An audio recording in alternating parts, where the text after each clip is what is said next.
Despite his renowned wit, then Senator and eventual vice presidential and presidential candidate Bob Dole struck some as grouchy. Compared to his party's louder mouths today, he seems downright cheerful. Like Joe Biden in his Senate days, Dole had a gift for compromise that got things done. Today, congressional sides are mostly dug in. Soldiering on with lifelong war wounds, Dole was a prime mover at the World War II Memorial here in Washington, where he was often found chatting up fellow vets, with aides recording their stories for posterity. Patriot Bob Dole will be missed. Among others who shaped the America they left us this year. Longtime United States Senator from Minnesota, Walter Mondale, served as Jimmy Carter's vice president and was the Democrats' 1984 candidate for president. Four-star General Colin Powell became the first African-American Secretary of State. He explained the rationale for the Iraq War at the United Nations and later admitted that his presentation included substantial inaccuracies. Donald Rumsfeld was Secretary of Defense twice, making him both the youngest and oldest to hold the job. You have had an autograph in your pocket for years of George Shultz, whose John Hancock was on U.S. currency printed while he was Secretary of Treasury. Later on, he was Secretary of State. And we lost Senators Mike Enzi of Wyoming, Johnny Isakson from Georgia, Carl Levin of Michigan, and John Warner of Virginia. He was also Navy Secretary.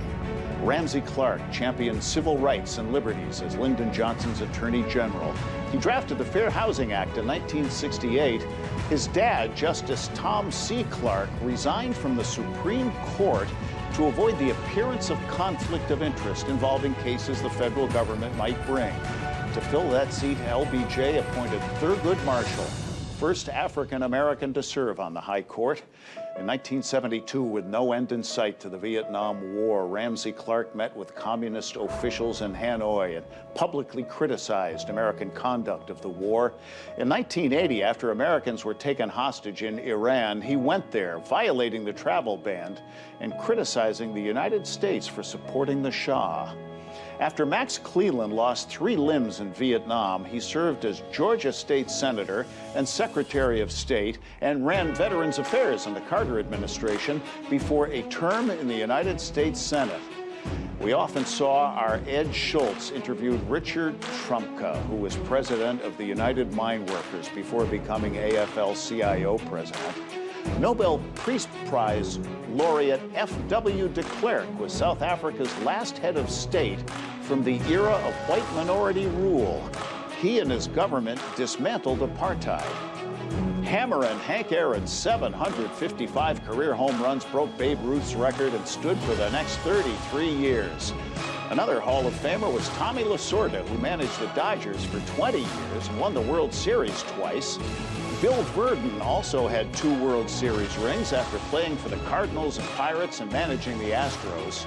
COVID claimed retired Astro J.R. Richard. And there wasn't a dry eye in Fenway Park when Jerry Remy threw out the ceremonial first pitch before the Red Sox eliminated arch-rival Yankees in the wild card game. Rem Dog played for the Angels and Sox before 34 years calling the games on TV.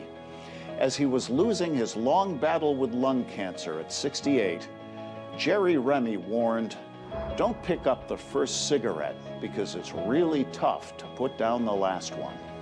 Cancer also claimed Tony Esposito, whose name is on the Stanley Cup after he skated for the Canadiens and Blackhawks. Basketball Hall of Famer Elgin Baylor played 14 seasons with the Lakers, was an 11-time NBA All-Star, and went on to manage the Clippers. Irv Cross was the first African-American sports analyst on national television after a playing career with the Eagles and Rams. And Lee Elder was the first African-American to play in the Masters tournament. International Boxing Hall of Famer Marvelous Marvin Hagler reigned as undisputed middleweight champion for 7 years, defeating 11 opponents, all but one by a knockout. His fellow Rolling Stones continue to tour as they're pushing 80. But we lost drummer Charlie Watts, whose first love was jazz. Mary Wilson was one of the original Supremes who had hit after hit when Motown owned the charts in the 60s. Only Jay Black of Jay and the Americans could hold that long note at the end of Cara Mia. And after seeing the Beatles romp in A Hard Day's Night, NBC knocked it off by rounding up the Prefab Four. And just this past month, and just a month after he performed with Mickey Dolenz, Mike Nesmith passed. And Dolenz is now the sole surviving member of the Monkees. Eccentric Phil Spector crafted the wall of sound that influenced music to this day. He produced the Ronettes, the Crystals, the Righteous Brothers, and the Beatles, among others. He died in prison, convicted of murder. And music mogul Walter Yetnikoff guided the careers of Billy Joel, Earth, Wind and Fire, Bruce Springsteen, and Barbra Streisand. He lured Paul McCartney and James Taylor to his label, CBS Records, which sold over 40 million copies of Michael Jackson's Thriller. 9-time Tony winner Stephen Sondheim gave us West Side Story and so much more. Jazz composer and musician Chick Corea won 25 Grammy Awards. DMX was the only rapper to have his first 5 studio albums debut at #1. After lifelong legal and financial and health issues, he passed in April, age 50. Ed Asner, Peter Scolari, Hal Holbrook, Cloris Leachman, Cicely Tyson, Jessica Walter, and Charles Grodin starred on the big and small screen. Comedian Jackie Mason's The World According to Me won a Tony Award and an Emmy. It was one of 6 one-man shows he wrote and performed on Broadway, but his stand-up act on The Ed Sullivan Show was cut short, so President Lyndon Johnson could announce that he would not seek re-election. Before his decades on network TV, Jolly Willard Scott was a DJ and did the weather on TV here in Washington, where he was the very first Ronald McDonald. But wait, there's more. There always was when Ron Popeil invented the TV infomercial to hawk his other Ronco inventions. It slices, it dices, set it and forget it. Ted Kennedy might have become president if he had a simple answer to the most obvious question. Why do you want to be president? Well, I'm... After years at CBS, newsman Roger Mudd co-anchored NBC Nightly News and Meet the Press and went on to PBS and the History Channel. He won 5 Emmy Awards. We lost the first 2 voices to hit it big in the early 1990s talk radio revolution. FBI agent turned chief operative in the Nixon White House plumbers unit during Watergate, G. Gordon Liddy was convicted of conspiracy, burglary, and illegal wiretapping, and he was a natural on air. And after soldiering on during a nearly year-long battle with advanced lung cancer, Rush Limbaugh died on Ash Wednesday. At his final State of the Union address, Donald Trump presented Limbaugh the Presidential Medal of Freedom. Our year here at RT began with a salute to the king of talk. I worked with Larry King 4 different places, and his genuine curiosity and interview style was a gift to viewers and listeners, and a big influence on me. He had health challenges for years, but worked until he was 87.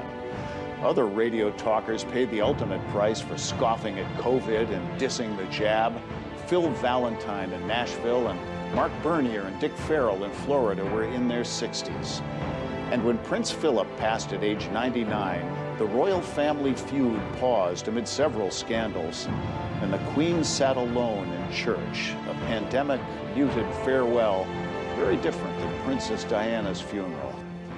As life goes on, it is less uncertain than same time last year. Doctors you have seen here tell us that, like the flu, this COVID will be endemic, meaning that, like the flu, we're going to get vaccinated every year. We hope this pandemic was the story of our lifetime, meaning nothing worse happens. But what we've learned is that anything can happen, and how we respond is how we survive. So let's begin 2022 with what we were reminded as 2021 began. Here we stand in the shadow of the Capitol Dome, as was mentioned earlier, completed amid the Civil War, when the Union itself was literally hanging in the balance. Yet we endured. We prevailed. Here we stand, looking out on the great mall where Dr. King spoke of his dream. Here we stand where 108 years ago, at another inaugural, thousands of protesters tried to block brave women marching for the right to vote. And today, we mark the swearing in of the first woman in American history elected to national office, Vice President Kamala Harris. Don't tell me things can't change.